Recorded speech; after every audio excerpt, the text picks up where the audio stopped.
Hay que terminar. Termina. Buenas tardes, futuro cachimbo. Bienvenido ya a tu tercera clase de la mañana. Muy bien. El profesor Exxon Urbina ya se encuentra en sala. Profesor, ¿qué tal? Buenas tardes. ¿Se escucha bien? Sí, profesor, se escucha bien. Buenas tardes. Ahora lo hago con anfitrión para que pueda dar inicio. Sale, vale. Se escucha bien, es cierto, porque normalmente siempre hay... Ahorita lo estoy escuchando con eco. Cuando inició se estaba más pegadito acá al teléfono. A ver, a ver.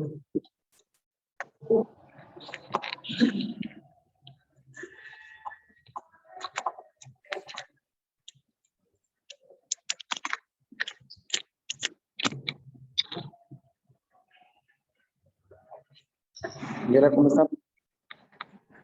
Se le escucha con un leve eco, pero es poco. No sé qué dicen los chicos. Dice que se puede escuchar bien. Señorita, ¿puede cerrar la puerta, por favor? Gracias.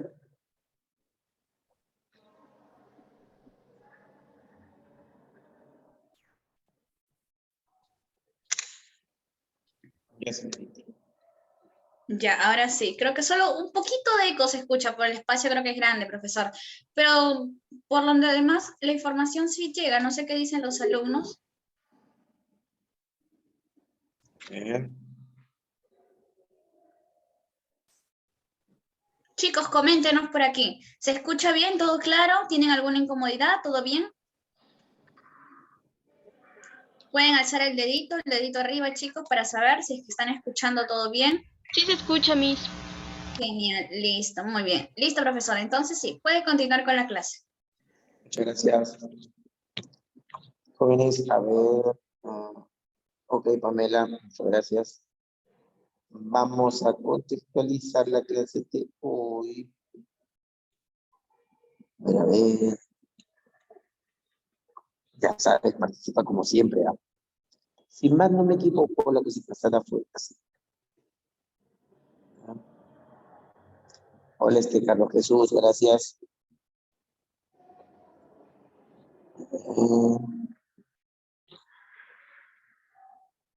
Ya, yendo de lo general al particular, ya sabes que la historia de Perú basada en la divide en militarismos y civilismo, ¿cierto? Ajá. Siendo más justos. Sí. Sí.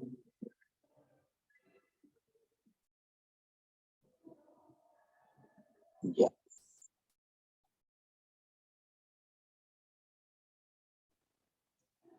Hay un primer militarismo seguido de un primer civilismo, un segundo militarismo seguido de un segundo civilismo, un tercer militarismo seguido de un largo tercer civilismo.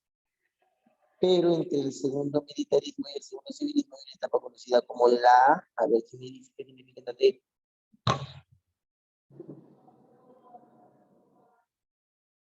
Muy bien, Carlos Jesús, la transición, ¿cierto? Entre el militarismo y el civilismo. Muy bien, ya. Y el tercer civilismo se había interrumpido otra vez. Bueno, voy a ponerlo con números.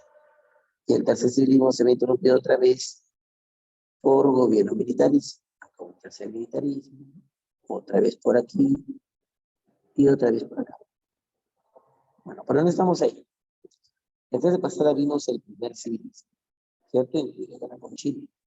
La clase de hoy en teoría va a ir desde acá, desde el militarismo, hasta mediados del segundo civilismo. ¿Ok? Vamos a ponerlo más recto. Hasta por acá. Esta es la clase de hoy. A estos dos periodos suelen llamarlo la reconstrucción nacional. Y el segundo civilismo tiene dos etapas. Dos. La primera que sí veremos que es la república aristocrática y la otra que no veremos que es el once. O veremos la transición de Pierola, el segundo militarismo y la república aristocrática. En otras palabras, veremos la reconstrucción nacional y la República Aristocrática. ¿Ok? Ya vamos a ampliar esta línea de tiempo, esta de acá. Vamos a ampliarla abajo.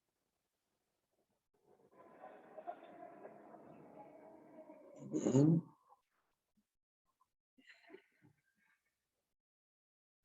Años, pues desde que acaba la guerra con Chile, 1883, hasta mediados del segundo civilismo, fin de la República Aristocrática, 1919. Como ves, 17 más 19 son 36 años de historia. La clase de peso es desde acá, desde 1899, los últimos 20 años, que es la República Aristocrática.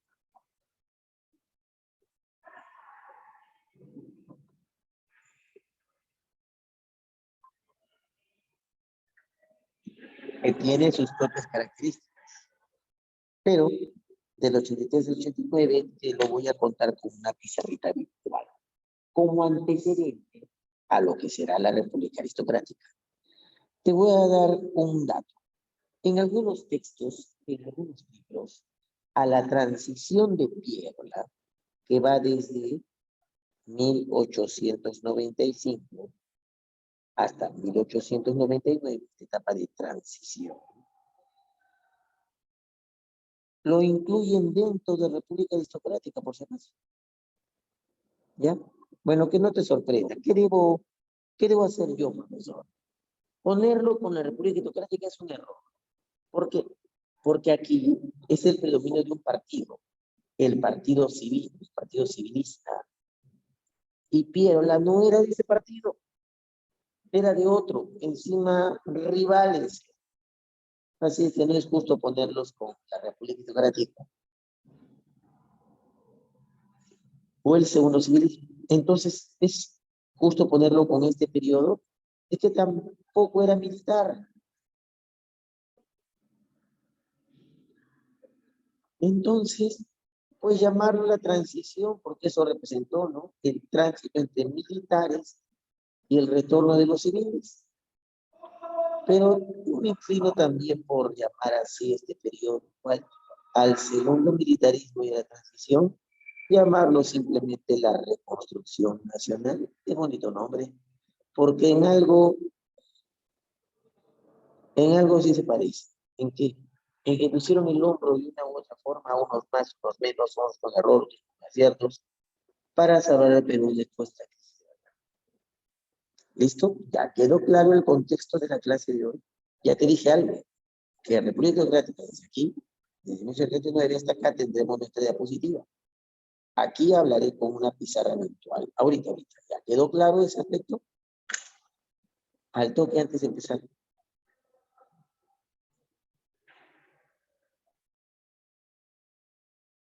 Ok, Carlitos y Pamela son los únicos que están en la clase. Vamos, chacones, ¿qué dice el resto? Ok, Ariana. Muy bien, Andrés. Entonces, comencemos con esto de acá.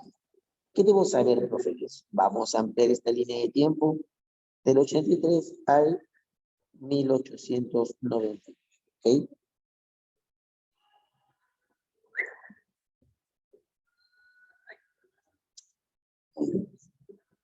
Más derecho.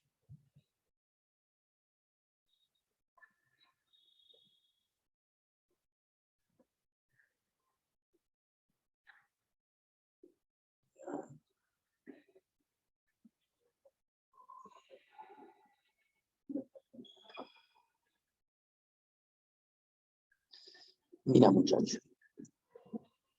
Te vas a dar las características y luego la labor de cada uno de los presidentes. Pero por favor, dame un minutito que voy a cerrar acá las ventanas. Voy un ratito a ver.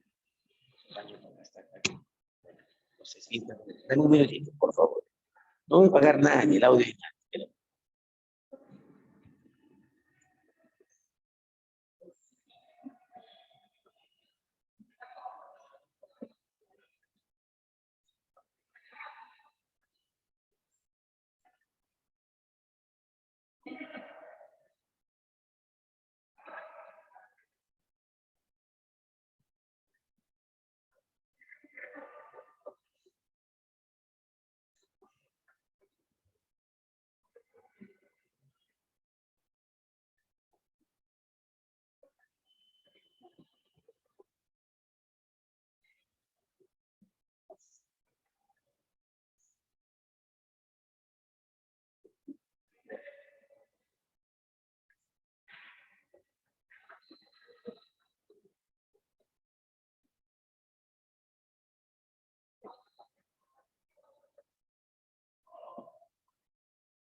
Muy bien, jóvenes, gracias por la paciencia. Ya. ¿Se escucha ahora sí claro? ¿Se escucha clarito, clarinete? Gracias. Ok, te decía, estamos ampliando el segundo militarismo y la transición de tierra. Acá.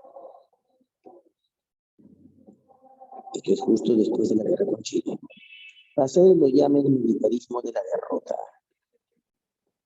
para diferenciarlo del primer militarismo que acabó después de un triunfo, ¿no? En la guerra de independencia.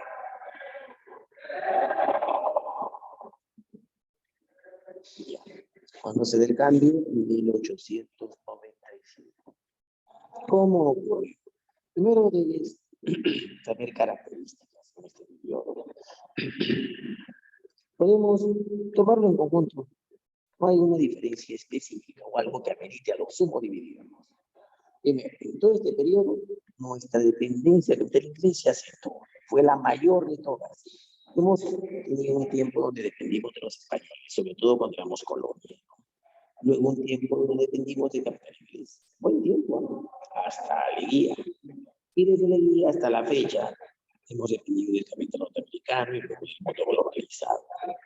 Ya, pero todo el tiempo que hemos dependido del capital inglés, jamás dependimos tanto como es en este periodo.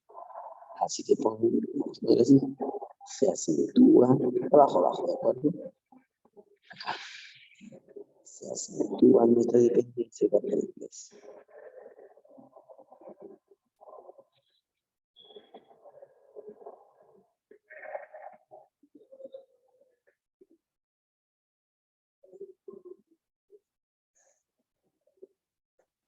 Muy bien, ya eso es el económico. Ahora una buena y una mala noticia. Se pagó la deuda externa. ¿Te recuerdas que antes de la guerra estábamos endeudadazos? Después de la guerra peor. Tranquilo, una parada. Qué chévere, dirás tú.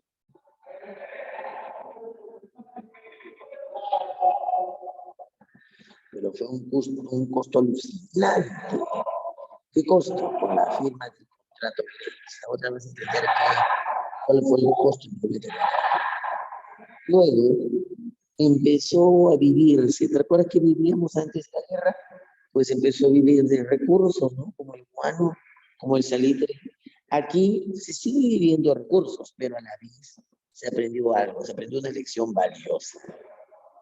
Y la guerra fue algo bueno, fue un cachetadón que nos hizo reaccionar al respecto.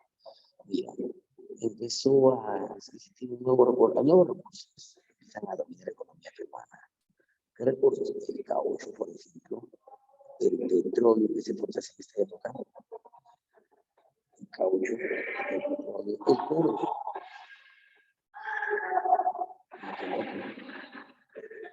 Pero eso no está mal, digamos. El Perú sigue acostumbrándose a vivir de recursos y eso es malo. Entonces, ¿de qué debe vivir un país? Un país debe vivir lo que hasta ahora vive cualquier país, ¿no? ¿De qué vive un país? Adivina, los sectores de un Estado. ¿Cuáles son las principales fuentes de ingresos de cualquier país? Hay países que no tienen recursos, pero ¿viven de qué? A ver, Luxemburgo, ¿cree que tiene países en todo el mundo? ¿Cree que tiene recursos como nadie? No, pero es un país potencia. ¿De qué viven los países potencia? A ver, ¿cuál es su principal fuente de ingresos? Bueno,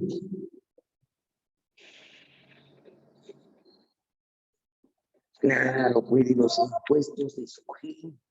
Eso. Así que a partir de aquí se aplicó una fuerte política tributaria.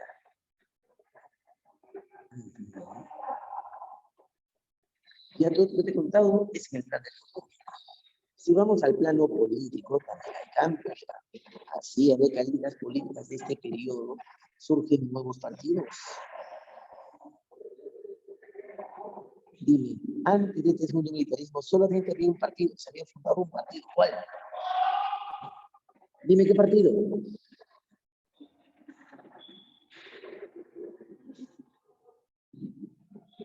Muy bien, Carlos, ese partido civil. Ok, voy de chévere, Diana. Ahora surgen nuevos partidos. Cáceres funda el Partido Constitucional.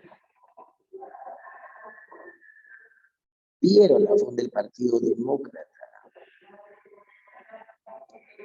Manuel González Prada funda el Partido nacional.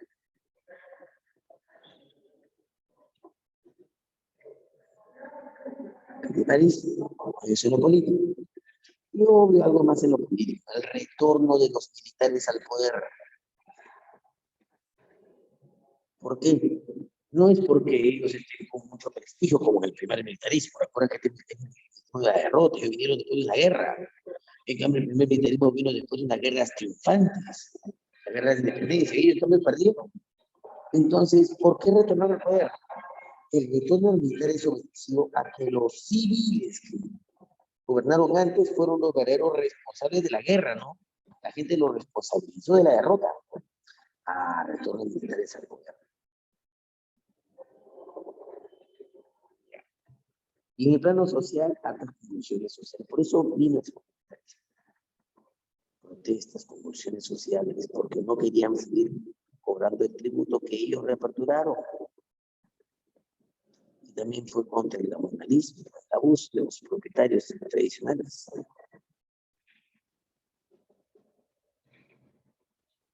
Creo que cada vez se apoderaban de mayor cantidad de tierras. Eso sí, algo económico, enriquecimiento de pocas familias, que se centró más en el periodo que viene. Bueno, esa es una característica. ¿Quién es presidente de esta época? Miguel Iglesias, que es el primero de este segundo militarismo, el que firma el Tratado de Ancón, que ha hecho pasar en su gobierno una epidemia de verruga. Ahí se inmola nuestro mártir, la nación peruana. ¿Quién? Vamos a irlo. ¿Quién no inmolarse? Oye, ¿quién se inocula el vacío de la verruga contra estudiarla? Pero terminó la iglesia, hubo una epidemia de verruga. ¿Quién le estudió y logró no curarla, pero era base, claro, con Daniel Alcides Carrión? Repartió instituciones, iglesias como la Biblioteca Nacional, Palacio de Gobierno, creó el billete fiscal para salir de la crisis. Pero no funcionó. Después de Iglesias, de una guerra civil, la séptima guerra civil, lo saca Cáceres, obligando a firmar su renuncia. Cáceres fue el que firmó el contrato Grace, pagando la deuda externa, pero un costo alucinante, yo te dije. Sí, profe, sí me dijo usted. La que feo. Pero al menos se pagó la deuda. Entregamos por 66 años nuestros ferrocarriles. ¿Qué más, profe? 33 años de libre navegación por el Titicaca. Además que le dimos libre control de nuestros puertos y 2 millones de hectáreas en la selva alta. Bueno, como sea, se pagó la deuda externa. Se creó la moneda metálica de plata, las juntas departamentales. La gente lo dio a Cáceres, pero por todo acabó su gobierno. Recuerda que fundó su propio partido, el Partido Constitucional. Después de él es elegido un miembro más de su partido, Remigio Morales Bermúdez. Pero faltando poco se acaba su gobierno. Dio la ley de municipalidades, la introducción de la habeas corpus. Tras él debió gobernar Pedro Bernardino Solar, pero se prestaron al fraude con eso, eligiendo a Justiniano Borgoño. Borgoño se encargó por un fraude a hacer que vuelvan a elegir a Cáceres otra vez. Eso generó un levantamiento popular enorme, protagonizado pues como la última guerra civil, la octava guerra civil. Cáceres, ¿de acuerdo? Desconoce a que se revela contra él una alianza de partidos entre Cáceres y Piérola. Piérola logra unirse en esa coalición de partidos al partido Unión Nacional de Gonzalo Estrada, y adivina, a un partido que empezó a salir de escena. Recuerda que el partido de Piérola es el Partido Demócrata, un partido que empieza a tomar protagonismo, que la gente odió porque responsabilizó en la guerra. Ahora volví a la escena política, ¿qué partido viene? La gente había odiado por lo que fue la guerra, pero después de tanto tiempo que gobiernaban militares, los militares quedaron peor y la gente volvió a acordarse de ellos. Así es el peruano, olvida pronto. Perdón. Y volvió otra vez a confiar en el partido civil. El partido civil regresa a escena política. Así que esa alianza, el Partido Demócrata, más el Partido Unión Nacional, más el Partido Civil, generó la coalición nacional. Y la coalición nacional fue la que llevó a Piero al poder. Podemos decir que Piero en este segundo gobierno, porque ya había gobernado una vez la guerra con Chile, entonces que fue muy feliz. La derrota se debe en parte también a su mala estrategia de reductos, su carácter personalista. Se aprovechó el contexto de un golpe de Estado a los civiles, se proclama dictador. Bueno, su segundo gobierno para muchos no es que haya sido aún una mejor persona, pero es el mejor del siglo XXI por las bases que sentó para el retorno de los civiles. Se inició la exploración del caucho, por ejemplo, recurso que empezó a ser mandado en el extranjero, ciertos no comidas comerciales. ¿Qué más pasa el gobierno que es importante? Establece la libra metálica, o sea, la libra peruana de oro, para darle estabilidad monetaria, que terminó, sí, siendo una moneda estable. Creó la compañía recaudadora de impuestos, lo que después, más adelante, con otro nombre ya se relaciona. ¿Qué más hizo Piedra de ser importante? Trajo aquí la modernidad, nuevas avenidas, como la avenida Venezuela, llamada Piedra, el cinematógrafo, por ejemplo, el alumbrado eléctrico, los primeros automóviles, trajeron a su gobierno. Así que en cierta forma hubo estabilidad. Muy bien. No son características y los presidentes. Vamos.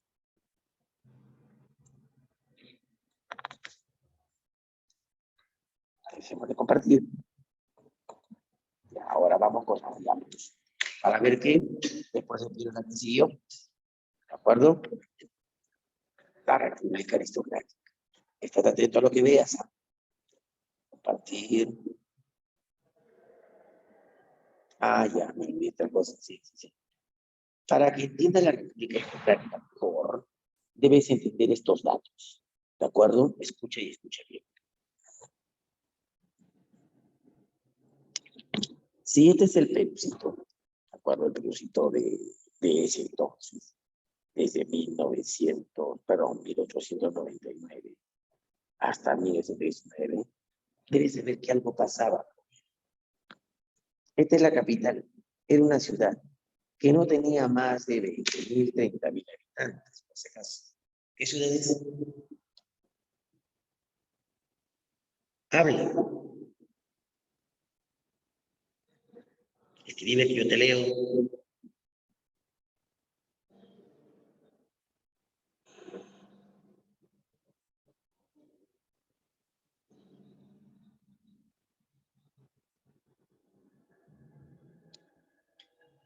Lima, pues, Lima.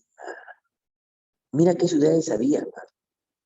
Acá, Cusco, Arequipa, Hilo, estaban haciendo, oyendo como pujante. Existía Cañete, Lima, Huaraz empezaban a hacer, Chiclayo era solo una pequeña caleta, pero Chimbote una pequeña caleta. Existía Chiclayo, existía Piura, Cajamarca, San Juan de la Frontera, Chachapoyas, existía Huánuco, Iquitos era un pequeño poblado. En esta época, debido a la era del caucho, se empiezan a poblar Pucallpa, Madre de Dios, Puno, Juliaca.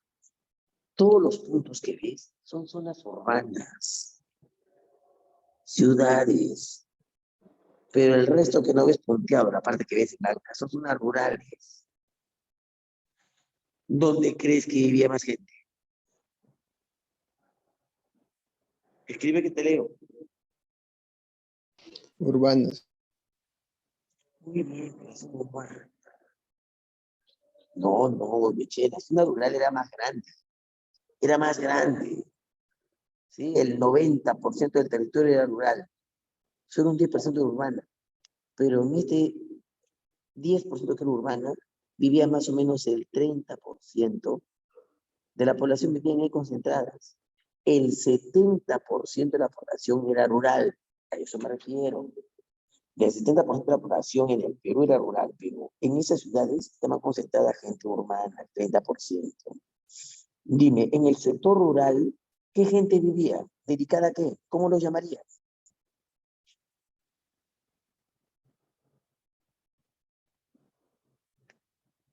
A la agricultura.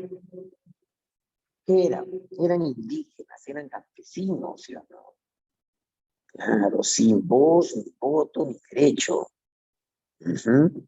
Pagaban el tributo, pero ya Castilla lo había eliminado. Ahora, los sectores urbanos, que eran el 30% de la población, vivían solo en la ciudad, y en el 30%. Ahora te pregunto, o sea, vivían en zonas muy chiquitas, pero concentradas. Ahora yo te pregunto, en el sector urbano, ¿cuál era la principal actividad? Antes eran artesanos, ¿cierto? Manufactureros, trabajaban en talleres.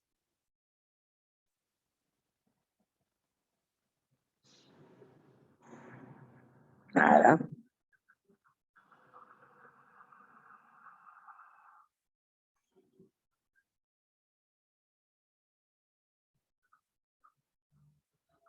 ¿A qué se dedican? ¿Qué actividad?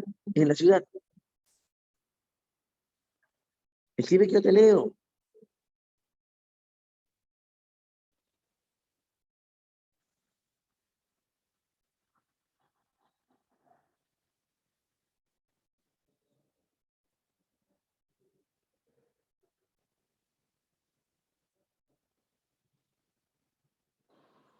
Los jóvenes, pues, eran comerciantes, eran manufactureros, eran artesanos.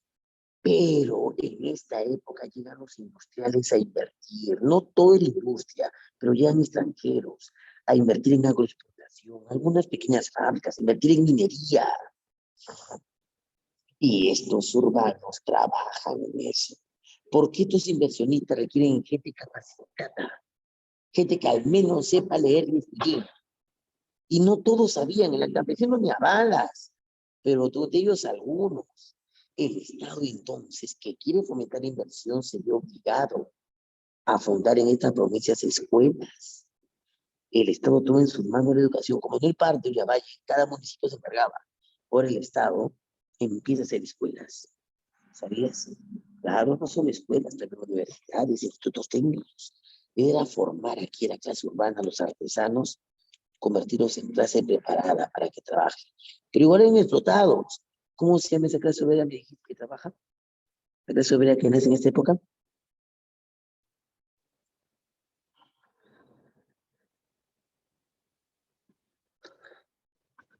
Claro, pues son los obreros, la clase proletaria. De esta masa urbana, de este 30% surge la clase proletaria. La diferencia de él con los campesinos es que el proletario tiene conciencia de clase, puede luchar por sus derechos. ¿Y sabe cuál fue la primera ideología que tienen en la cabeza? El anarcosindicalismo, antes que el socialismo. El anarcosindicalismo, querían que desaparezca toda forma de Estado. Protestaron contra el gobierno pidiendo sus derechos. Las 8 horas laborales, por ejemplo. Y también algunos campesinos que se sumaron. ¿Sí? Bueno, ya está. ¿Te das cuenta? Un gobierno que fomenta la inversión extranjera. Pero de este grupo, de este 70% campesino analfabeto, ¿no? Que vive en provincia triste y olvidado porque el Estado no se acuerda de él, hay un grupo social que se va a aprovechar de algo que pasa con el limpio, ¿sí? Va a aprovecharse de su fuerza y de trabajo y empieza a quitarle tierras. ¿Cómo? Mira,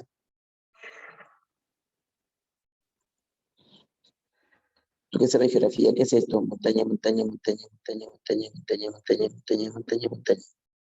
Montaña, montaña, montaña, montaña, montaña, montaña, montaña, montaña, montaña, montaña, montaña, montaña, montaña, montaña. Dime, ¿cómo se llama ese tipo de paisaje? Donde hay un río, son cordilleras, pero aquí en el medio hay un río que nace acá y va hacia allá.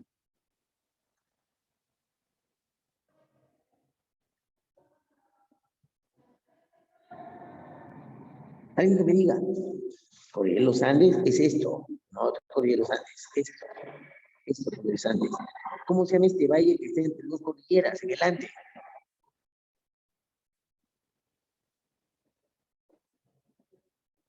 Nada.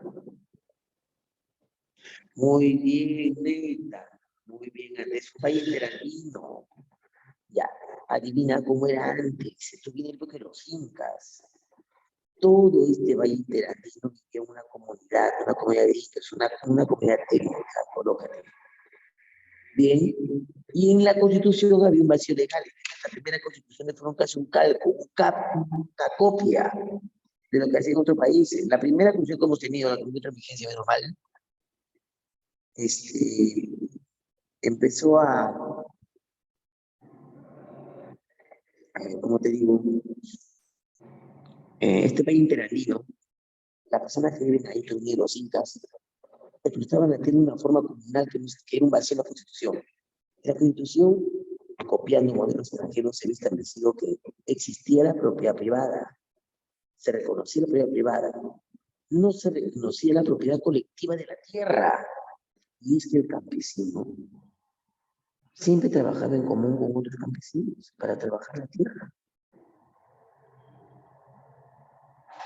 Creo que había un territorio que el gamonal, el terrateniente de provincias quería, porque era estratégico, porque era fértil, porque había agua, y quería comprarlo. A ver, indios, ustedes que son la comunidad que vive aquí, ¿a quién le pertenece esta tierra? A nadie, papá, es de todos, como que de todos. En la Constitución está que la tierra es propiedad privada. ¿A quién le pertenece? Quiero comprarla. Es de todos, papá, y toda la comunidad. No, si no hay un título, si nadie es dueño, entonces lo voy a comprar al Estado. Y adivina, había jueces corruptos que le daban documentos que garantizaban que él era dueño de esa tierra. Obvio que la comunidad reclamaba, hubo rebeliones, pero él fue a callarlas. ¿Por qué? Porque hizo un pacto con el Estado. Y ahorita tengo que contar con el pacto con el Estado. Así es por temas de tierra. Estas tierras se llaman tierras comunitarias, tierras comunales. Dime, ¿qué era más fácil? ¿Cuál era el problema? Que nuestra Constitución no reconocía la propiedad comunitaria como comunitarias de la tierra. ¿Qué era más fácil? Que la Constitución agregar un artículo, cambiarla y decir que sí reconoce las comunidades colectivas o comunitarias, o educar al indio para que reconozca la propiedad privada, para que todo el mundo escriba su registro público. ¿Qué es más fácil? Dime, ¿qué es más práctico?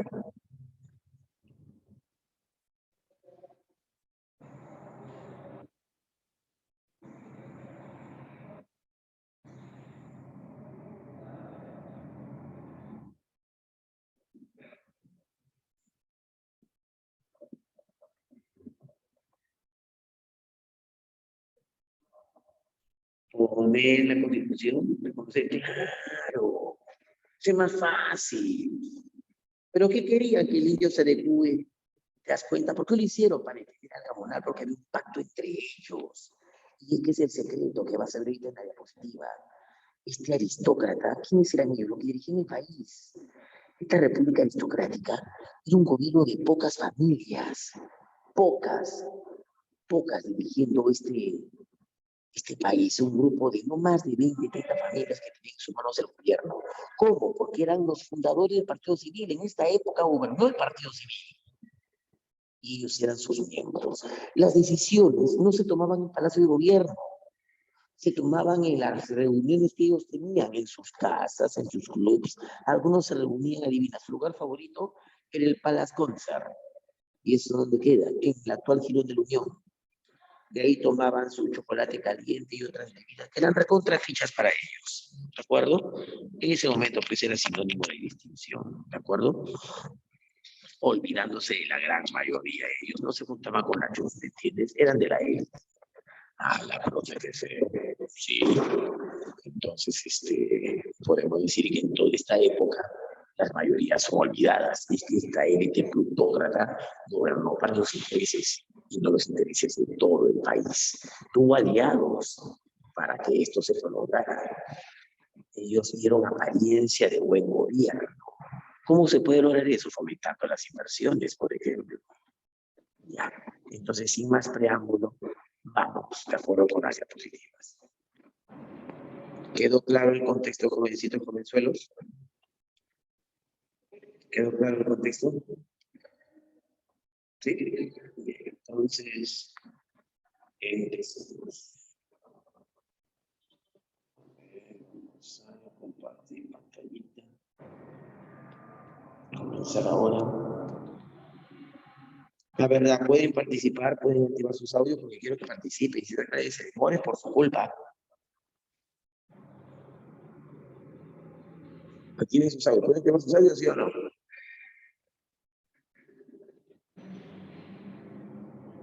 Hable.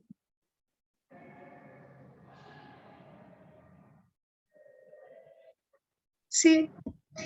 Ya va una y el resto. Al toque.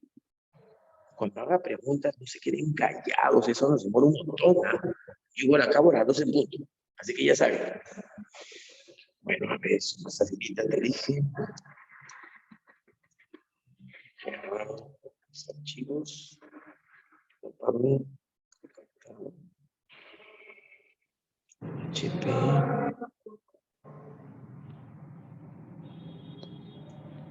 Debe ser.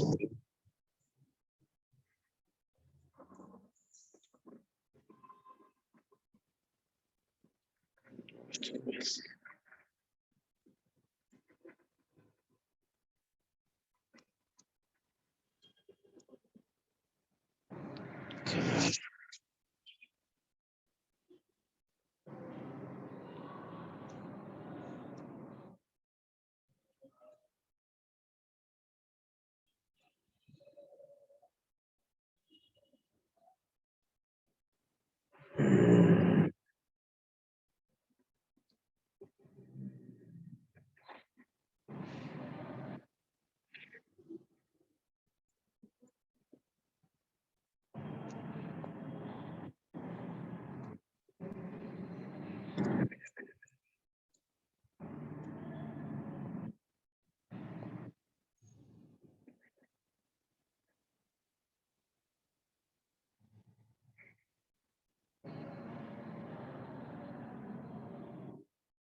Sí, este es. Ya, ahí te conté, ves el segundo militarismo, después de la guerra con Chile, Iglesias, ¿cierto?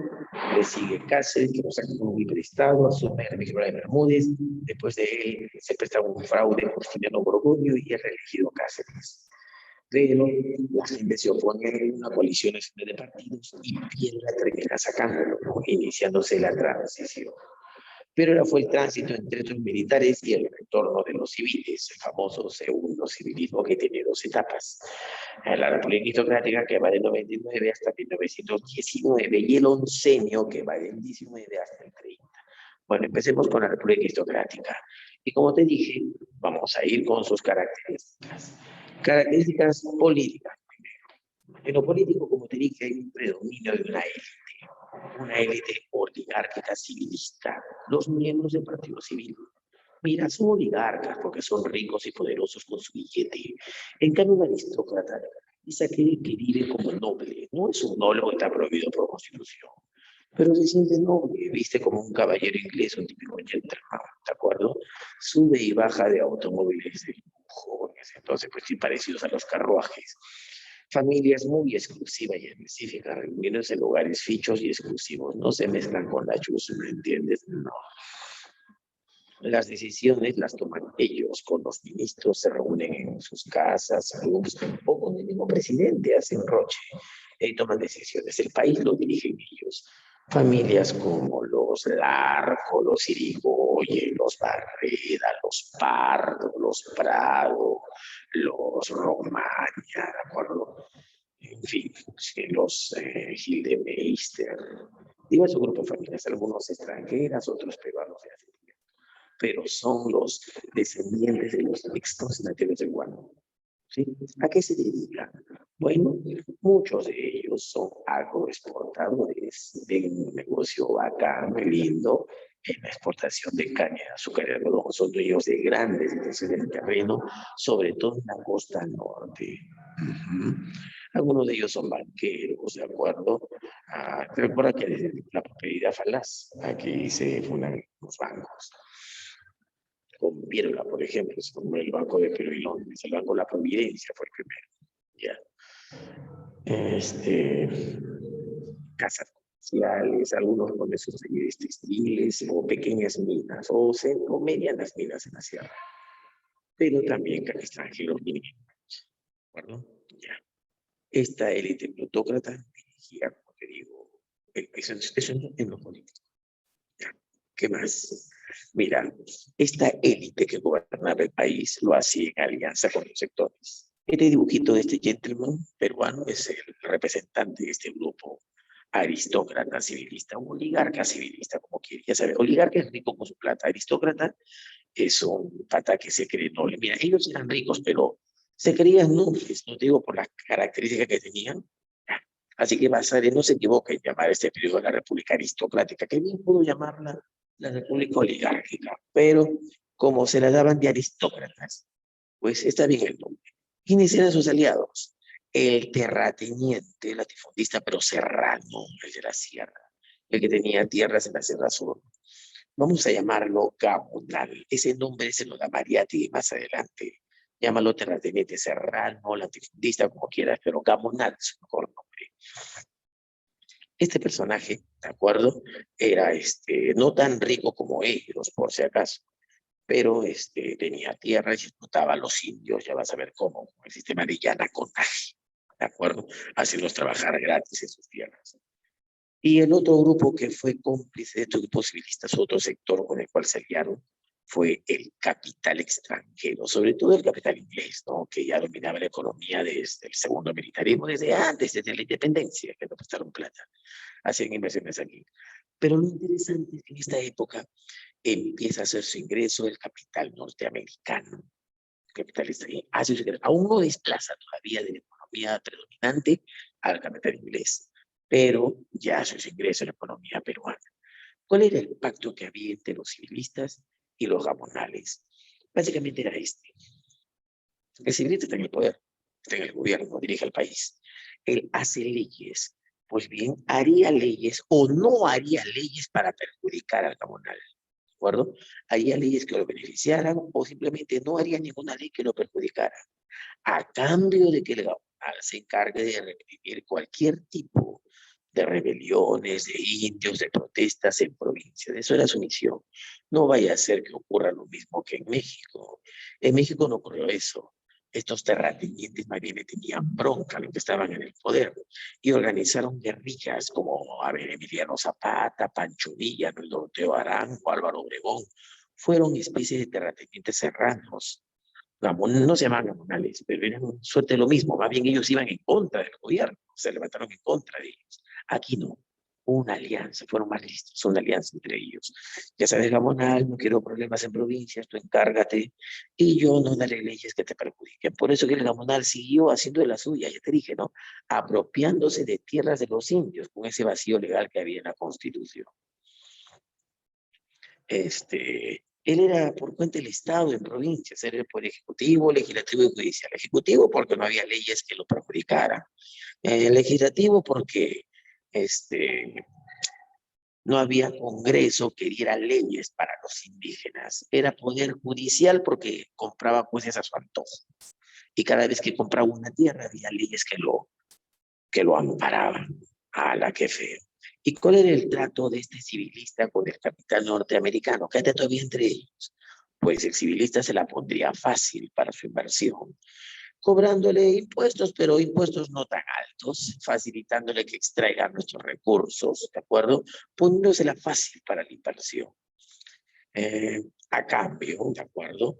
De que genere empleo, apariencia de progreso, genere o sea, que genere inversión técnica, tecnológica, traiga tecnología al país, que traiga modernidad. A cambio, ellos, por ejemplo, también le facilitaron eso. ¿Cómo? Este extranjero que viene a invertir requiere mano de obra, y aquí había mano de obra barata, no había leyes que lo perjudicaran, no había derechos laborales, podrá creerlo, pues aquí se inician las luchas laborales después. Pero ellos se cargaban de dar leyes que beneficien al capital extranjero. El capital extranjero también tuvo demandas como esta, ¿no? Oye, mira, necesito técnico, también hay mano de obra barata, pero necesito capacitados, no tienes escuelas, pon escuelas, hospitales, para atender a esta gente, pon institutos técnicos, requiero gente que maneje maquinaria, y no hay. Por eso es que vas a ver, estos civilistas fundaron algunas universidades, institutos técnicos, escuelas, para darle mano de obra calificada a estos inversionistas. ¿Ves? Así es que en cierta forma la inversión es buena, pero hubo explotación en las masas laborales. Ese fue el trato que había entre tus grupos de poder. Otra crítica política. Así como el Gamonal, te dijera, aliado del civilista, no hubo, o sea, hubo excepciones a la regla, no faltó un Gamonal que protestara contra el gobierno. Fue el caso de Francisco Durán, ¿sí? Se rebeló contra el gobierno de Cajamarca, aunque fue acallado. Fue un tipo Emiliano Zapata, que se rebela contra el gobierno, pero fue callado en el norte. También hubieron defensores de indios intelectuales como Pedro Solé, pero no voy a decir más adelante. En el plano económico, como te dije, es formación de claves económicas, o sea, inversiones extranjeras, claves económicos extranjeros en agro y en minería. En agro fue bueno, porque introdujeron aquí maquinaria, que estos ricos también aprovecharon. Estos peruanos ricos aprovecharon para invertir en maquinaria. Eso fue lo bueno de esta época. La agricultura se maquinizó. Antes, los ricos peruanos que invertían en agricultura, antes de 1899, antes de esta República Democrática, ¿sabes cómo hacían para invertir? En la época del primer militarismo, con esclavos negros en los trapiches. Cuando ya el negro fue libre por Castilla, trayendo chinos culíes, ya, nada. Y ahora que el chino culí, después de la guerra era libre, se la vieron negras para la agricultura. No, simplemente no podían modernizarse. Tuvieron que venir extranjeros como los Gildemeistas, por ejemplo, trayendo maquinaria, tractores, segadoras, desmetadoras de algodón, y así invirtieron en algo de manera técnica. Eso fue lo bueno. En minería también fomentaron la inversión minera de las zonas de las copas.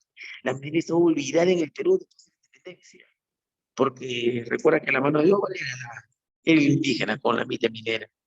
No veían otras formas. Los americanos vino trayendo sus taladros y otra maquinaria. Igual necesitaba personal técnico, pero ya no necesitaba cavadores con pico y lampa que estén sacando el material de la mina. Ya era más tecnificada ya. ¿Qué más, profe, ahora en lo social? Crueles formas de protección laboral, sí, trataban bastante al indio y al obrero. Ya te dije cómo surge el obrero, ¿no? Estas inversiones industriales, estas inversiones extranjeras en agricultura tecnológica necesitaron personal calificado que maneje tractores, maquinarios, tienen que estudiar, ¿cierto? Ya. Pero así nace el obrero. Pero el obrero igual era explotado con bajos sueldos. Entonces dígame, ¿cuáles eran las formas de protección laboral? A ver, mira, acá te va. El enganche. El enganche era una forma de explotación donde, o sea, estas formas de explotación estaban legalizadas por el Estado, no eran prohibidas. El enganche era una forma en la cual el empresario podía tener la facultad de darle un adelanto al trabajador a cambio de que quede dependiendo de la empresa. Ese adelanto se llamaba enganche, ¿de acuerdo? Así que muchos haciendo viacer y algo explotando en las minas y en las haciendas de la costa norte se usó el enganche. O sea, ¿quiénes se beneficiaron? Ellos, el capital extranjero con su minería y ellos con sus cultivos en la costa norte se beneficiaron del enganche. Unos aristócratas. Eso era legalizado en la Constitución, pero no era la única. Había otro enganche que era en la selva, sacando caucho. También llevaban personal calificado, había estudiado, pero no le pagaban una miseria. Sacando caucho en provincia. Eso también era enganche, pero tenía un nombre, se llamaba habilitación. Ahorita te hablo de eso. Siguiente, el canaconaje. Eso era lo que el Gabonal hacía con los indios en la sierra. ¿Qué consistía? Era plena economía feudal en pleno siglo XXI. ¿Qué hacía con el indio? Recuerda que le había quitado sus tierras, pues ya permitía que trabaje sus anteriores tierras a cambio de una pequeña porción de su cosecha, su parcela, o a cambio de que trabaje también las tierras, algo que es su ganado por temporadas. Eso es feudalismo, ¿cierto? En pleno siglo XX. O servilismo, como le llamaban a la profe. Bueno, y el Estado lo permitía. Otra característica, otra forma de explotación aparte del canche, el canaconaje, estaba la correría. ¿Qué era la correría? Cuando fueron a la selva, que era atractiva por la época del caucho desde Pierola, era un nuevo recurso que se explotaba en Europa, producto de la segunda revolución industrial, la revolución del automóvil. Se necesitaba caucho para hacer neumáticos. Y solo en un maldito lugar había, en la selva amazónica. Así que países como Brasil, Colombia, Perú dieron la hora, harto caucho. Y el Perú también empezó a sacar. Pero, ¿quiénes se encontraron en la selva? No había habitantes. Pueblos se ven pocos. El pueblo de Quito era un pueblito, no era una ciudad. El resto eran aborígenes, chipimos, conimos, achánicas, boras. Y ahí los fueron contratados, no, fueron esclavizados. Mira cómo los tenían, amarrados de billetes del cuello, la cintura, hacia el árbol hasta que saquen su cuota diaria. Y recién les daban su comida. Qué fea vaina, ¿no? Eso era la economía.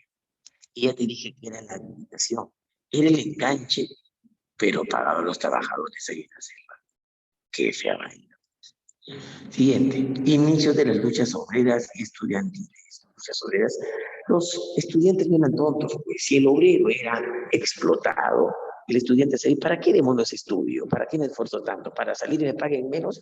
O no estudio o protesto y salgo a las calles a protestar, pues importantes líderes estudiantiles quiero en esta época, importantes, como Víctor Raúl Haya de la Torre. Bueno, en resumen, entonces, las clases mayoritarias empezaron, ¿de acuerdo?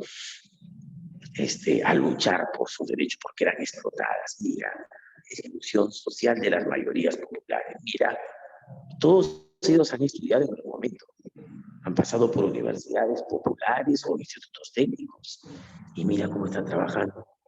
Otro ejemplo, mira ellos. Talleres textiles, fábricas o minas. Bueno, ahí están exigiendo mira sus derechos. De esta época es la lucha, pues, por exigir 8 horas laborales, salario dominical, ley de accidentes de trabajo y otras cosas. Muy bien. A ver, Chancón, responde las preguntitas. Durante las 2 primeras décadas del siglo XX, mira, te estoy regalando preguntas a Marquitos, ¿ah? Durante las 2 primeras décadas del siglo XX, el civilismo instaura el llamado periodo de la República Aristocrática, caracterizado por... A ver, Chacones, ¿por qué se caracterizó? Activa tu audio y responde.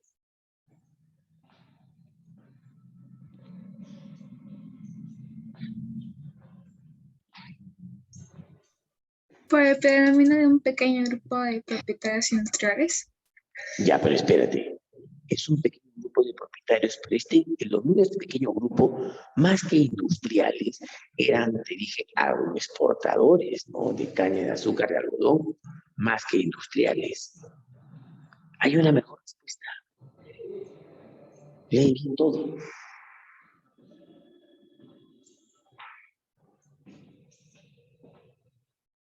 ¿Ya lo viste?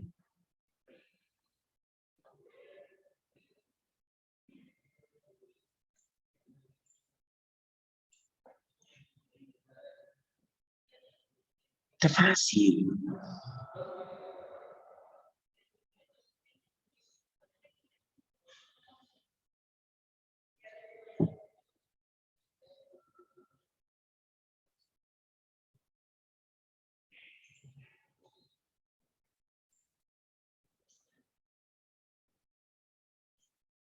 Nada, jóvenes. Tenemos que avanzar rápido. La exclusión social y política de la mayoría de la población. No podían votar la mayoría. Inclusión social, porque eran explotados. Ah, claro, pues. Otra. La economía a inicio del siglo XX se caracterizó por, a ver, el inicio del siglo XX es la República Aristocrática. ¿Por qué se caracterizó? En el plano económico, ¿qué hacían estos personajes? ¿A qué se dedicaba el Perú en este entonces? El desarrollo de exportaciones de materia prima. Claro, caña de azúcar, algodón, cobre, minería, ¿sí o no? Ya, muy bien. Señale la afirmación correcta sobre la República Aristocrática. A ver, ¿hay algo que es correcto?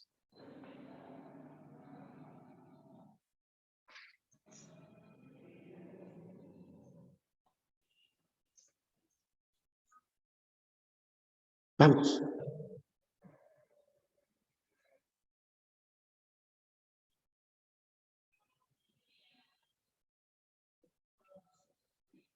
Existencia de un solo partido político pro-oligárquico. Espérate. Un solo partido.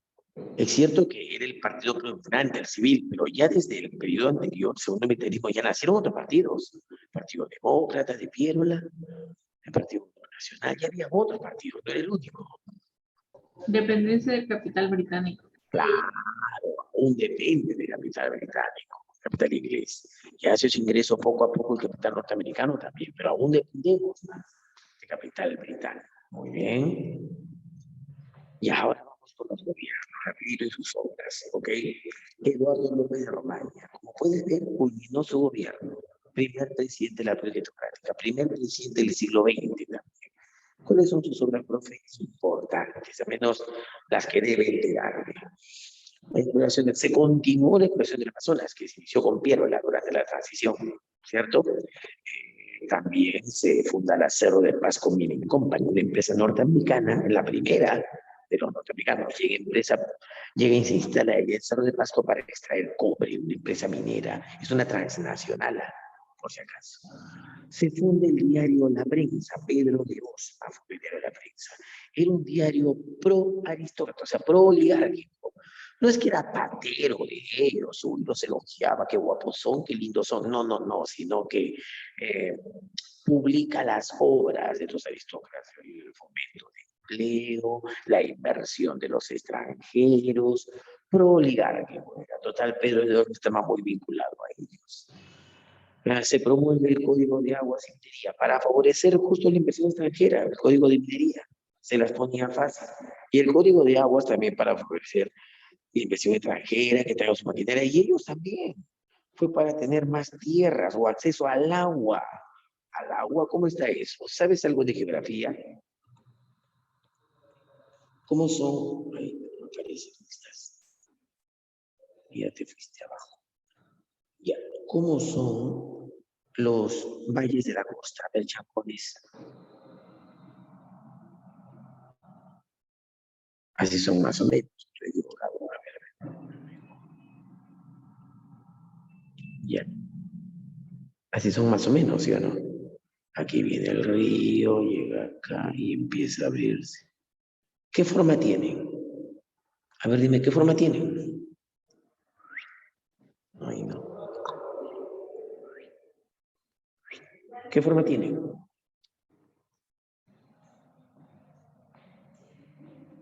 Vamos.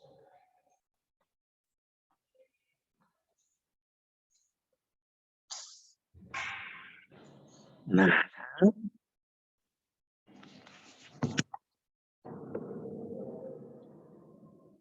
¿No te habían dicho qué otro nombre tienen los valles de la costa? ¿Tu por geografía?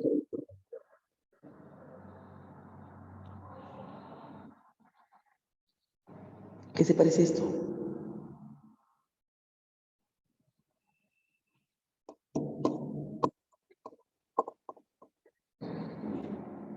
Oye, te falta geografía. Eso es un abanico fluvial, también conocidos como conos de eyección. Son valles de la costa. ¿Ya qué pasó? Porque ellos eran dueños de grandes extensiones de terreno en la costa norte, como les hacen los ríos. Con lo que son dueños de estas tierras, la mayoría, pero también hay otras tierras. Y más arriba hay otras, menos salir por allá, pero Hay otras, así es que ellos también se hacen canalitos de agua para regar sus campos agrícolas. Se hacen canales de agua, pero los ricos quedan un poco picones, porque al final pues no va a tener mucha agua para sus tierras, siembran miles y miles de hectáreas de algodón, caña de azúcar. Así que dieron una ley, un nuevo código de aguas, que parecía justo, pero en realidad pues explota a las minorías. ¿Qué dice ese código? Que tienen más derecho al agua los que más tierras tienen. Parece algo correcto, ¿no? Claro, tienes menos tierras, menos agua para ti, tienes más tierras sembradas, pues más agua para ti, ¿no? Por eso perjudica pues a los grandes terratenientes, ellos, latifundistas, perjudicando a los pequeños campesinos. Fue el código de aguas, ya que estaban en el poder, daban leyes que les beneficiaban, les favorecían. Ah, la profe, ¿qué más? Consolidación de patrón oro, o sea, la moneda que había creado Perla termina de consolidarse en este periodo. Rompen relaciones diplomáticas con Chile. ¿Y eso por qué? Por la política de hostigamiento que los chilenos hacían a los peruanos en esta Callarita. Ese hostigamiento, por si acaso, si tú crees que es llevar chilenos a la zona solamente, está recontra mala. Chilenización no es llenar de chilenos Callarita, es más que eso. Era hostigarlos. A ver, para que entiendan.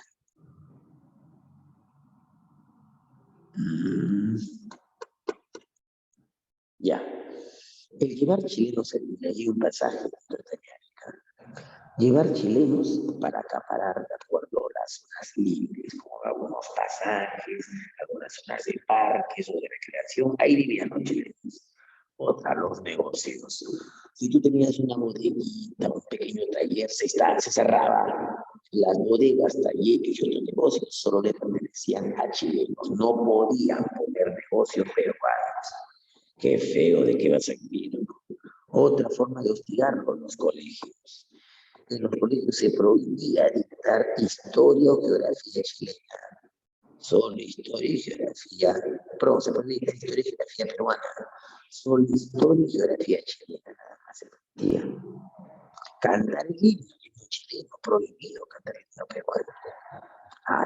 Si eso te parece poco, a la hora de registrar a tu hijo, peor, te casaste con una peruana, tú eres peruano, vives ahí en Tacna o en Arica, estás esperando que sea listo para retornar, pero los carabineros ahí de Chile, en los registros, en la iglesia, te obligan a que registres a tu hijo como chileno. Nadie quería eso, los que no querían eran simplemente votados de Tacna o de Arica por desalojar, por desacatar, por desobedecer la ley. Así que el Perú se le se habían varios que fueron expulsados de Tacna. Lo que hizo López Romaña fue romper la Cinemática con Chile. Debió contar la plata que Chile tenía, eso para hacer el plebiscito. Pero originalmente no poco les interesaba la provincia. La provincia. Bueno, el hombre como elecciones y es elegido Manuel Candamo. Manuel Candamo Iriarte, otro importante miembro de las familias. Manuel Candamo se murió pronto. Gobernó en 2003 y al año siguiente nomás sí se murió. Entonces, profe, nada importante hizo. Bueno, ocurrió un incidente con Ecuador, el incidente Torres Causana. Ecuador, nos enteramos que había pagado una deuda que tenía con Inglaterra, con territorio peruano. Destino territorio peruano. Eso no es un reclamo internacional. Entonces, Ecuador y Perú. Ecuador tenía en teoría documentos que cobraban que Malvinas le había pertenecido a ella durante la colonia española. El Perú tenía pruebas de que eso era falso, de que, ¿cómo se llama? De que durante el virreinato Malvinas había pertenecido al Perú. Pero, entonces, ¿quién tendrá la última palabra? ¿Quién era la autoridad durante el virreinato? España, el gobierno español, o sea, no el presidente, sino el rey de España. Dejaron que el rey de España sea la última persona que actúe como un mediador, ¿no? Si él daría un fallo, se haría pues España cuando se fue de aquí se llevó varios documentos. Así que los documentos oficiales que demostrarían sin vainas que la zona reclamada le pertenecía a Perú o a Ecuador, no sabría España. Así que se dejó que sea el gobierno español, el rey de España, quien decida. Perú y Ecuador lo aceptaron, así que estaban solamente esperando el fallo. Ese fue el incidente de Torres Causana. Bueno, también Candamo construyó el primer tranvía eléctrico aquí en el país. Ya, en Lima, la capital. Bien, como se murió, Serapio Calderón, el vicepresidente, convocó rápidamente elecciones. En las elecciones gana José Pardo Barreda, el primer pardismo, dicen, porque es el primer gobierno de Pardo. Como puedes ver, también terminó su gobierno, así que hasta ahorita, bueno, salvo por la muerte de Candamo, ¿hay estabilidad política? Claro que sí. A ver, profe, ¿qué obras hizo José Pardo Barreda? Era hijo, por si acaso, de uno de los fundadores del Partido Civil, del primer presidente civilista, de Manuel Perón Lavalle. Era su hijo. Veamos qué obras hizo, profe. Los primeros viajes al interior del país. Fue el primer presidente que visita provincia, pero no te equivoques. Visitó las ciudades de provincias, ¿de acuerdo? Ciudades, centros urbanos. No visitó el campo. Los indios fueron olvidados. Te dije que la masa obrera crecía, producto de las inversiones extranjeras. Cada vez hay más obreros. El obrero es la persona que trabaja maquinarias, ¿no? Los primeros en hacer huelga fueron, o sea, los primeros en pedir beneficios laborales fueron los panaderos, la Federación de Panaderos Estrella del Perú. Los primeros salían a la calle. Ah, qué chévere. Los segundos, los que le siguieron fueron los que manejaban maquinaria, los motoristas. Y los terceros fueron los trabajadores de los muelles, del muelle de Paita, del muelle Dársen en el Callao, los estibadores, que subían y bajaban mercadería del puerto. Ya como que desestabilizaron un poco la cuestión. Entonces, y por si acá en esos tumultos hubieron varios heridos, incluso un muerto, Florencio Aliaga. Por eso en el Perú se le considera el mártir de la lucha por las 8 horas laborales, por si acaso. Bueno, ¿qué hizo Manuel Perón Lavalle? Convocó al Congreso para hacer una serie de estudios sobre hasta qué punto pueden hacerse leyes que beneficien a los trabajadores peruanos. No dio ninguna ley, pero prometió hacerlo, prometió hacer estudios completos. Se contrató los servicios de un notable jurista peruano, pero que había hecho estudios en el extranjero, tenía doctorado en Derecho Laboral. ¿Quién? Profe, su nombre, José Matías Manzanilla. Matías Manzanilla se haría cargo de este proyecto, pero ese proyecto no haría mucho, pero empezó a hacerse los estudios de reformas laborales. Ya, también crea la Caja de Depósitos y Consignaciones. ¿Y eso qué era? Fue una institución que se encargaba de lo que hoy ya sabes que se encarga el Banco de la Nación. Depósitos, préstamos a trabajadores del Estado, burocracia, encargados de pagos y demás. Y como su viejo, recuerda que Manuel Perón Lavalle impulsó la educación, cuestión seria, pues él no quedó atrás. También impulsó la educación en el Perú, imitando el modelo de su viejo, solo que con una diferencia. Para su papá la educación debió ser descentralizada, o sea, estar a cargo de los municipios, que cada municipio se encargue de la educación en su región. Para él le consideró necesario que la educación esté centralizada, administrada por el Estado, no por municipios. Primera diferencia. Luego, le da el derecho a la mujer al ingresar a la universidad, ¿sabías? Con María Trinidad Rodríguez fue la primera.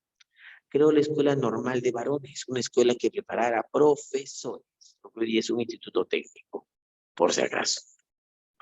Profe. Crea la Escuela de Artes Oficios, que hoy día es el Instituto Técnico José Pardo, está en la Avenida Grau, por si acaso. Ya, ¿qué más? La Cripta de los Héroes, que fue un homenaje a los caídos en la Guerra del Pacífico. Bueno, también en el plano naval adquiere el crucero Grau y Bolognesi para mejorar, bueno, para renovar nuestra escuadra, porque en realidad, recuerda que después de la guerra con Chile nos quedamos sin escuadra. Tenemos que actualizarla. Así que compramos, oye, ¿por qué no aparece? Estoy seguro que sí puse la imagen del crucero Grau y Bolognesi. Bueno, a ver, responde la preguntita. La ruptura de relaciones diplomáticas con Chile fue un hecho acaecido durante el gobierno de Eduardo López Romaña. motivada por la brutal e infame política de chilenización aplicada por los mapuchinos en Tanganyika, que tenía entre sus objetivos, a ver, ¿por qué los chilenos, de acuerdo, les cayó?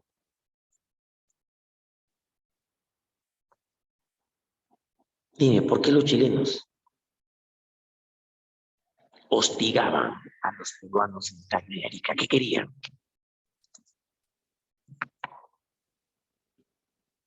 Vamos, chancones. Trasplantar las tradiciones culturales chilenas.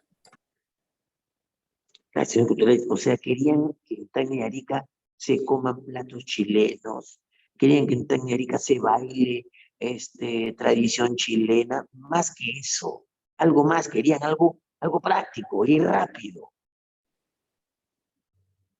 Incumplir el plebiscito e incorporar esa tierra de facto. Claro, o sea, que de facto de manera pues ilegal.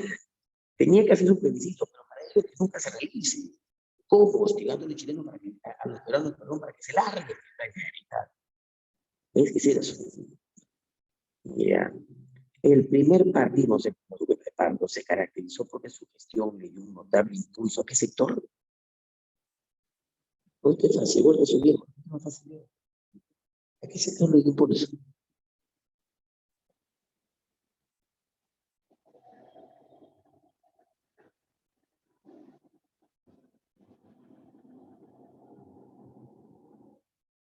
Educación.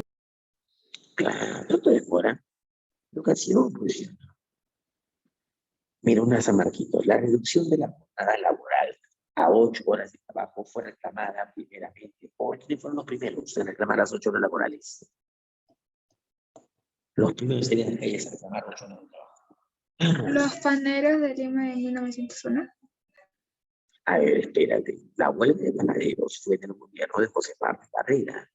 Y Pardo Barrera gobernó desde 1908 a 1900. Espérate.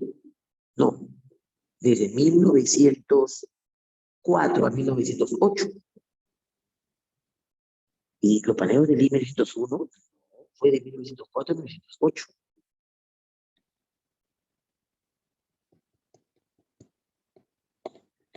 En 1901 gobernaba el hombre de España.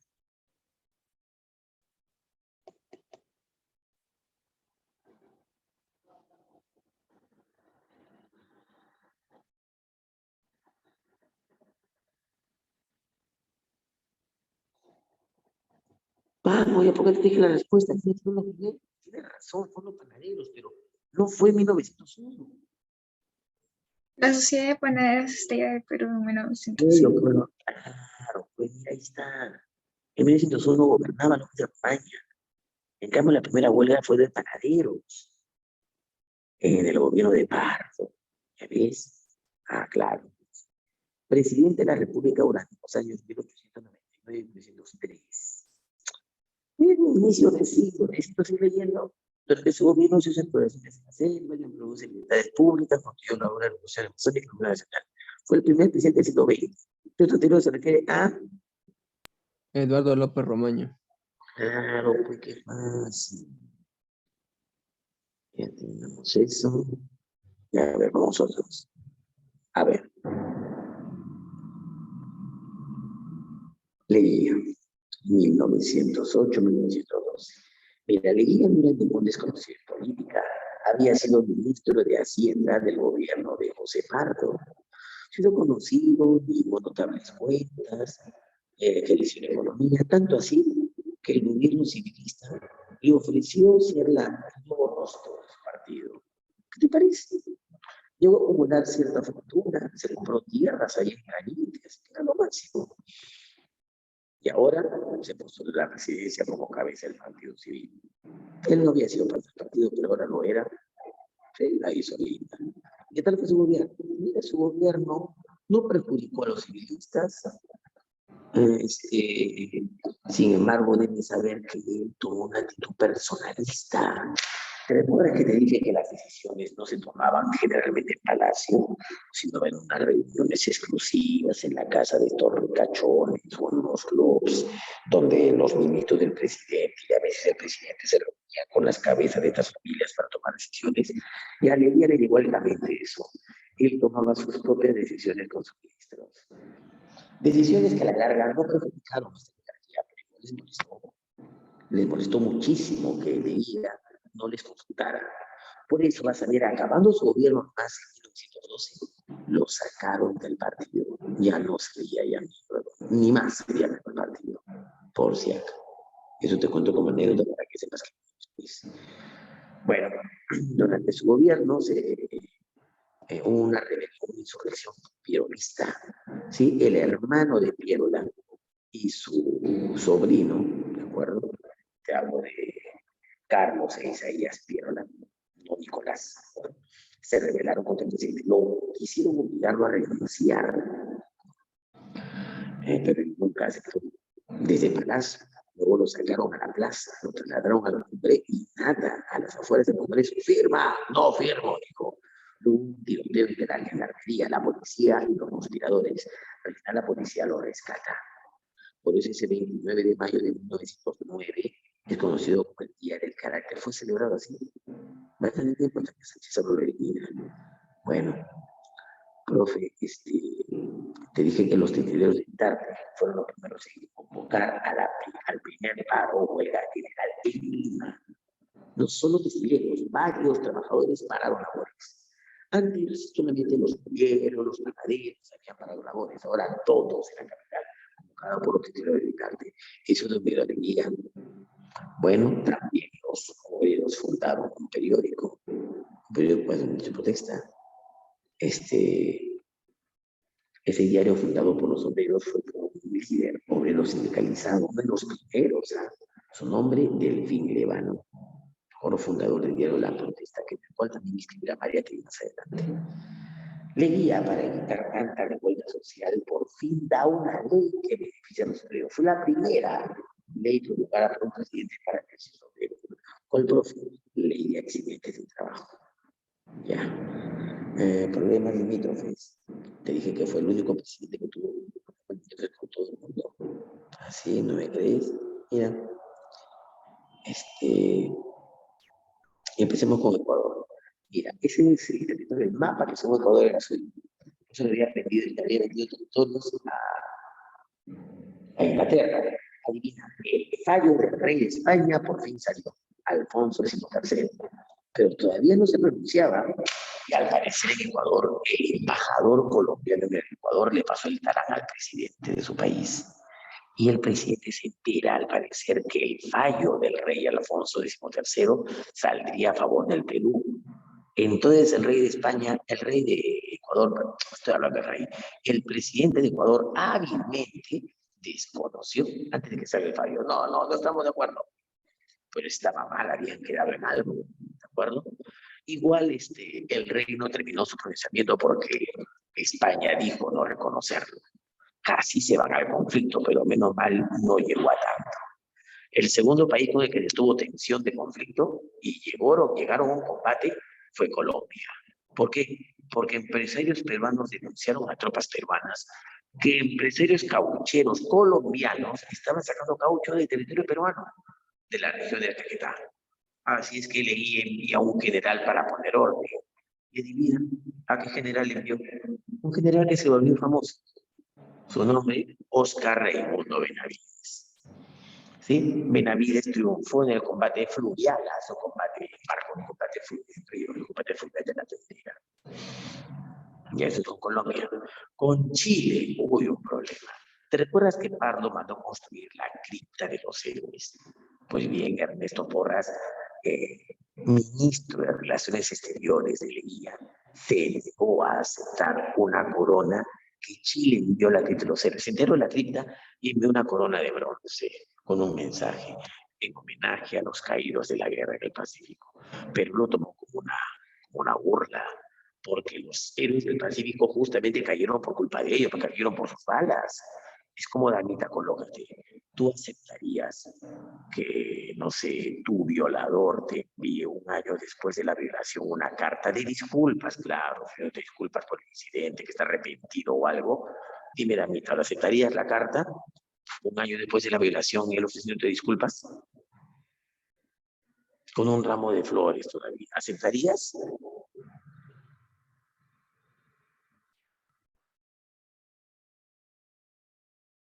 Habla, David, al toque.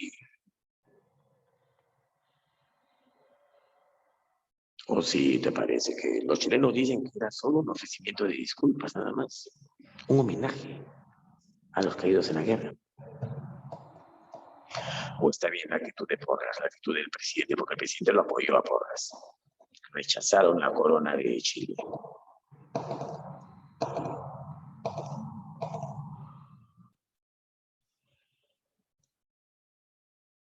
Habla, damita.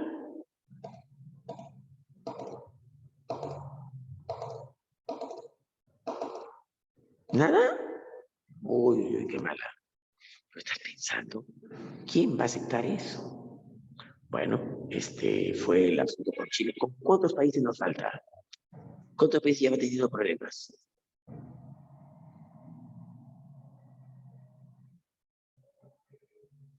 Brasil. ¿Solo uno?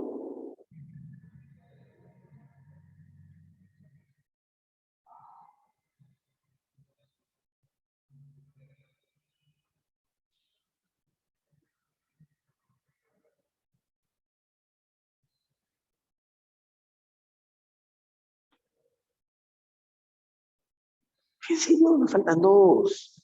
Brasil y Bolivia, ahorita vemos. Bueno, ya. Entonces eso fue con Chile. ¿Qué más, profe? La Asociación Indígena te dije, en esta época aparecen intelectuales en defensa de los indios, uno de ellos fue Pedro Solé. Bueno, vamos a ver con los otros países. Mira, este era el país que había dado a inicio su gobierno, ¿cierto? Esta era la región que estaba en litigio desde Mario Elena Soprado, recuerda la región del Acre, esa parte roja en la que perdimos con Chile para siempre, dátela para acá, la parte lila, Tacna, Arica, en teoría por 10 años, pero ya más de 10 años y Chile no lo devolvía con diversos pretextos. Bueno, con Brasil firme el Tratado Velar de Río Branco y le cedió no solo la región que ves de rosa, sino la región que ves de rojo, la región del Acre y el Hebreo a la profe. Bueno, eso fue con Brasil, a cambio de libre navegación por el Amazonas. Con Bolivia, miren la región que le cede, que estaba en litigio. La vez de rojo, que fue el tratado Polo Bustamante, de 1909. Por eso Leguía se le considera el presidente más entreguista de la historia peruana. Falta todavía la tercera. Bueno, entonces es el Perú en 1909, los tipos de ley, lo que quiera ver se llama. Leguía tomó conexiones, termina su gobierno, ya sabes, lo votan después del partido, después de dejar el gobierno, y ahora el Billy Cruz es la oveja negra de esta historia. Es el único que era parte del Partido Civil. Él ganó las elecciones ganándole el candidato civil. El candidato civil las piega y Milur le gana. Le apodaban pan grande. Prometió el pan a un menor precio. ¿De acuerdo? Es el primer presidente populista, digamos, de la historia. Durante su gobierno se da la primera huelga de carácter nacional. Esa huelga lo obligó a dar las 8 horas, pero solo a las trabajadoras de quedarse en el Callao. Para empezar, sería más estudios para ver si era posible en todo el resto del país. También el reglamento o derecho de huelga que le dio a los trabajadores. Pero el Parlamento no le aprobaba sus reformas. Así que ¿de acuerdo? Trató de oponerse a la oligarquía civilista, a los civiles,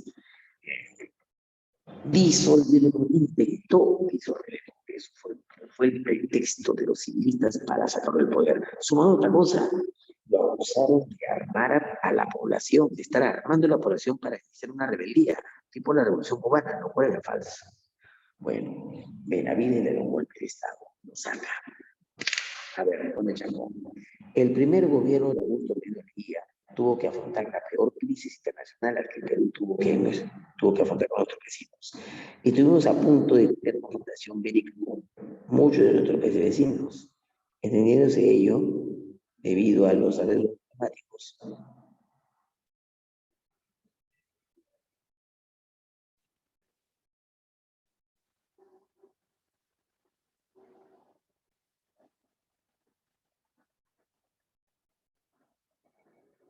Ya está, ¿qué pasa? ¿Se escucha bien? Confirme. La entrega de tierras peruanas a Inglaterra. Pero eso fue, ¿te recuerdas? Eso fue con Candamo. Con Candamo vino ese problema. Entonces, por un incidente, Vicente Torres Causana. ¿Cuál fue aquí? Con Leguía. Que Ecuador no aceptó qué cosa.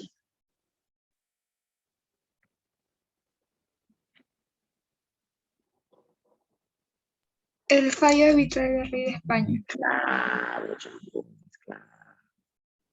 El régimen reformista de Guillermo Billinghurst fue derrocado por el coronel Benavides debido a su política populista que ponía en riesgo los intereses de contra quien chocaban Billinghurst. Por eso lo sacaron.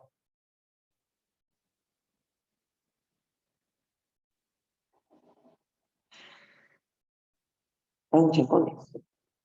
Oligarquía civilista. Exacto, usaron a Benavides para sacarlo del poder.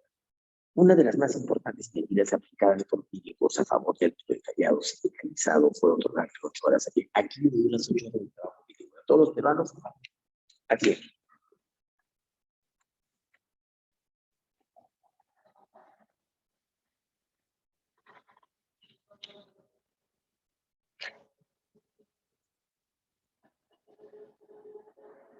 Nada.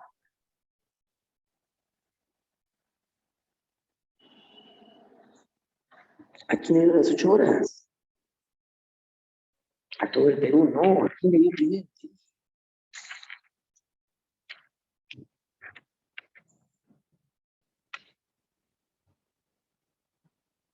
¿No te acuerdas? A los trabajadores de Pilar se les engañaba. Por eso la respuesta es escasa. A ver, ¿qué más? Pregunta San Marquitos. El reglamento de huelga, o sea, el derecho de huelga del 4 de enero del 13. Por el año lo sacas, del 13. Fue firmado por ¿qué presidente? Por Leguía. Guillermo 1913. Derecho de huelga. Guillermo. ¿Quién? Billinghurst. Billinghurst, claro. Mira, ahí está. Reglamento de huelga, 1912-1914, su gobierno. ¿Ves? ¿Qué fue? Famoso dirigente sindical durante la primera revolución de la República Democrática. ¿Recuerdas? Fue el fundador del diario La Protesta. ¿Quién me dice? Delfín Lébano. Muy bien. Para nombre sí, recuerdan la toque, ¿no? Para fecha tiene problemas. Ya, últimos gobiernos. Benavides, empieza 1 año más, el año siguiente como elecciones. La convención de partidos le prorrogó el gobierno por 1 año. Hubo un problema con la London Pacific, fue una empresa inglesa que empezó a extraer petróleo de la Breitarias. Nos debió un montón, explotó más petróleo que dijo pagar el impuesto. Le hicimos un juicio, la hizo larga hasta que vendió su deuda, o sea, vendió sus instalaciones a una empresa americana, la International Petroleum Company. Llegará la ley y se lo perdona. El canal de Panamá se construyó en su gobierno. No nos acuerda a nosotros, pero impulsó un poco el comercio. Fue Estados Unidos que lo construyó. Más bien se inició la Primera Guerra Mundial, provocando un periodo de crisis que devaluó un poco la moneda. Trató de solucionarlo con el fiscal, pero no tuvo éxito. ¿De acuerdo? Ya. José Pardo Barrera es el que ganó las elecciones por segunda vez, es el segundo partido. Los años te hacen pensar que tenemos su gobierno de 4 años, pero faltando pocos días lo sacaron. A ver, obras de la rebelión de Artimac. Te dije que aquí los capitales trataban de detener cualquier rebelión en la sierra. De esas, la más grande fue la de Artimac. Su verdadero nombre es Teodomiro Gutiérrez Cueva. Perdón. Teodomiro Gutiérrez Cueva. Ya, en Puno. Él se revela contra el abuso de los gamonales y muchos otros indios, pero los gamonales se las arreglaron para matarlo, contratando a otros indios, culpando a su propia gente de que lo mató. La crisis limeña por la peste, sí, ha tenido la peste bubónica que afectó al gobierno de Pablo con 12 muertos. Se hizo un nuevo sistema de alcantarillado en la ciudad. la segunda huelga nacional, la primera fue con Villa, esta vez la segunda, lo que lo obligó ya a dar la ley general de 8 horas para todo el proyecto Matías Manzanilla. Tenemos su elaboración del proyecto y se consiguió más de 16 leyes laborales, siendo la más importante las 8 horas para todo el país. También te dije que como característica que se inician las protestas obreras. Ahí está, mira, Víctor Raúl Ayala Torres fue un importante ley. ¿Y por qué se hicieron las protestas obreras? Siguiendo el modelo de Argentina, ahí la ciudad de México, Ayala Torres, si no lo conoces, encerrado en un círculo, ¿lo viste? Ya. Argentina inició sus luchas estudiantiles pidiendo, ¿de acuerdo?, derechos de cátedra paralela, escoger a los profesores, de acuerdo, gobierno universitario, pero además apoyando pues a los obreros, porque ellos también se perjudicarían con los derechos. Bueno, Pardo convocó elecciones en 1919. Adivina, un partido bien desgastado iba pronto a morir. Su líder no quería, estaba viejo, se llama el Partido Constitucional de Cáceres. Cáceres no quería que su partido perdiera vigencia. Así es que decidió la movilización de traer desde Europa a un político que había sido presidente, pero que el partido civil no había votado por muy personalista. ¿Recuerdas quién? ¿Recuerdas quién? Gobernó sin consultar al partido civil. Bajo su propia línea gobernó. Yo te dije quién. ¿No te acuerdas?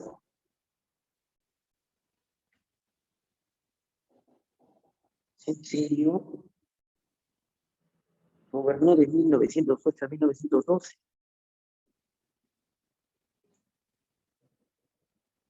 Uy, qué hermosa. Se trajo a Leguía. Leguía postuló y ganó las elecciones.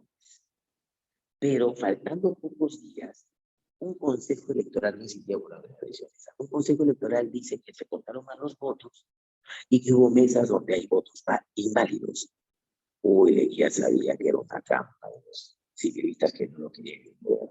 Así es que se adelanta y le da un golpe de estado a Pardo apoyado por la policía de la carrería. Eso no le llegó el juego a los civilistas. Querían sacar a Leguía a ver, Chacón. José Matías Manzanilla fue el abogado que hizo el estudio de la problemática del sector obrero para luego proponer una legislación laboral que dice ciertos beneficios a este decaído sector social. Entre las medidas que propuso destaca cuál fue la principal medida del proyecto de Matías Manzanilla. Vamos, la principal. Establecer las 8 horas de trabajo. Claro, fue las 8 laborales. Siguiente. El movimiento estudiantil universitario surgió a fines de la República Aristocrática en protesta al estatus quo imperante y bajo el influjo de la reforma universitaria de Córdoba, tuvo como su más conspicuo dirigente quien fue el mayor dirigente de la reforma universitaria, ¿sí lo sabes? Te lo mostré en la foto. Víctor Raúl Ayala Torres. Claro, pues sin lugar a dudas. La grave crisis social y económica de la República Aristocrática de 1919 fue aprovechada y capitalizada por Augusto B. Leguía para tomar por asalto el poder, derrocando por golpe de Estado a quien sacó por un golpe de Estado de Leguía. Al segundo gobierno de José Pardo Barreto. Ay, de que no es difícil, nos hemos entrado el segundo gobierno de José Pardo Barreto. Acontecimiento histórico de carácter internacional que repercutió negativamente en el Perú, provocando la crisis de la República Aristocrática. ¿Qué evento recuerdas? La Primera Guerra Mundial. Exacto, champona. Pregunta a Marquito. La jornada de 8 horas de Perú se implantó definitivamente durante el gobierno de quién? ¿En qué presidente de manera definitiva para todo el Perú? A ver. Manuel Pardo. Manuel Pardo. José Pardo, su nombre. José Pardo. José Pardo. Relaciona obra presidente. ¿Con qué se inició la Primera Guerra Mundial? ¿Con quién? ¿Recuerdas? Con Oscar Benavides. 1 es con 5. Ya hay clave, ya, ahí está la respuesta. Comprueba con todo lo demás si quieres. El conflicto de la pelea no fue en el gobierno de Leguía, fue con todos los países. Así que 2 es con 2. ¿Ves? Matichanda.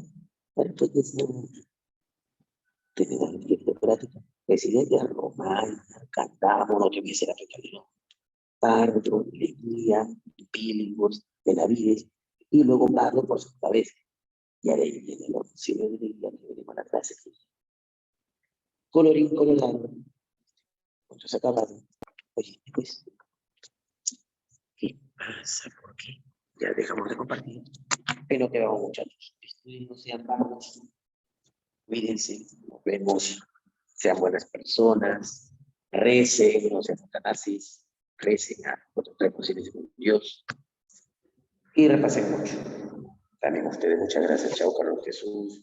Bye. Sean buenos, vayan a sus padres, agradezcanles. Les recen a Dios. Chao, muchachitos. Bye. Muchas gracias, profesor. Hasta luego. Muy bien, chicos. Ahora sí nos vamos volando a la clase de biología, que ahorita aperturo la sala por allá. Nos vemos por allá. Chao, chao.